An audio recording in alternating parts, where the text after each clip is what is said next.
Good evening. My name is Skeeter Wilson.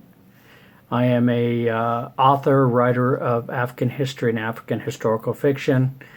Did my postgraduate work in Kenya researching oral traditions in pre-colonial Africa, which is my primary interest, and am currently working on pursuing a PhD in either pre-colonial educational systems of the Gikuyu people, or perhaps the traditional religious perspectives of the Gikuyu and other Highland Bantu people.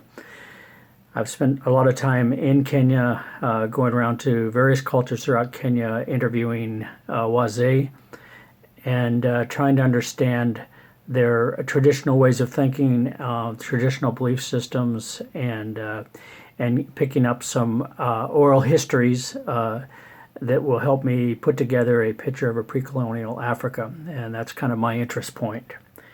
In May of 2016, a friend of mine contacted me on Facebook, a friend in Kenya, and said that there was someone I should get to know who thought about many issues the same way I do.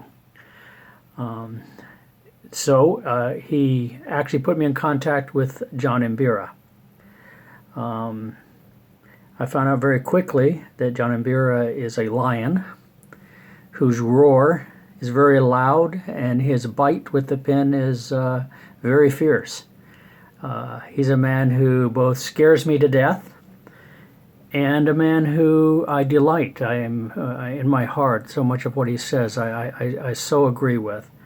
A man who is intellectually far beyond me. As we got to know each other, John confided in me that both he and Mordecai had written a manuscript on conservation. Having read enough of his posts to realize that he had a very interesting point of view, and much of which I agreed with, I thought the manuscript would be well worth looking at. So I informed him that I also was an independent publisher, and if he was interested, I would be glad to look at their manuscript and give them my feedback on it. I didn't know if I was the right person to publish for them, but I certainly wanted to take a look at the manuscript and see what kind of advice I could give them. And look at the manuscript I did, and I must admit I immediately loved it. I loved their style. I loved how they both gave their perspectives from their own viewpoints on the various subjects. Some of what I read was very painful for me. My parents are missionaries. I grew up in the Gikuyu Highlands, and while I certainly agree with the devastating impact that took place with folks in the line of my parents, the missionary movement, it's painful, and unfortunately, so much of it is true, and so much of what is said in this book about the devastation took place. I certainly agree that is the case, as painful as that is for me to say. So I looked at the manuscript, and like I say, I fell in love with it, and I told them that I would love to publish their book, but of course they deserve a much bigger publisher, and preferably somebody in Africa who has a wider African distribution than I do. But as they pointed out to me, getting published in Africa with the kind of subject material that they have is not an easy task, and it's something that to this point they hadn't been able to do. So I made them an offer. They accepted, and for the rest of 2016, we have worked very hard at the arduous task of getting this book ready for publication and ready for distribution. My editor, Trevor O'Hare, picked up the task of getting it copyright ready, and Trevor also fell in love with both Mbira and Mordecai, both for their approach and style, for their intellectual integrity, and and he certainly became a convert just by editing this work. And I believe this is a book that needs to get in the hands of an awful lot of people. It needs to get in the hands of Kenyans for sure. Kenyans need to have a complete paradigm shift. I think they need to think differently about themselves for sure. They need to think differently about NGOs and about the outside people that are coming in, and they need to hold their government accountable in different ways.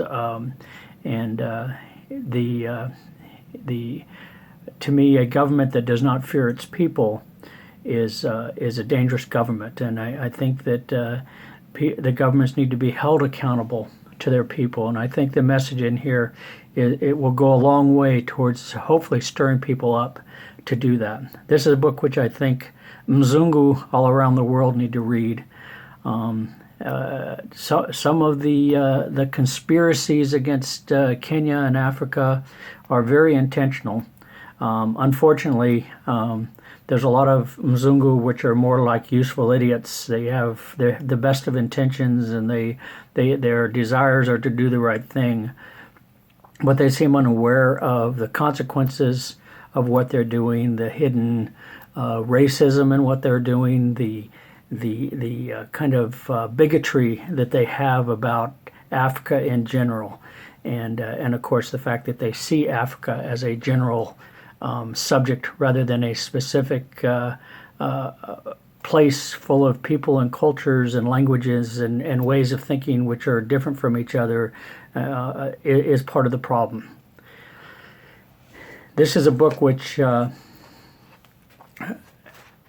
like I said, really struck me. I think the section that, because my interest is in pre-colonial Africa, Chapter 3, the role of African culture and conservation, I think is the one that was the most endearing chapter to me, and the one that I think needs to be read. I think Kenyans need to understand that their 40-some cultures have a history of how to deal with the world around them, a way of looking at the wildlife, at the environment. The particular Gikuyu people that I studied, they always kept corridors open around their farming areas, and they always the wealthier Gikuyu people were always expected to leave a certain portions of their land untouched, so that the animals which belonged to Ngai could have their freedom to roam, and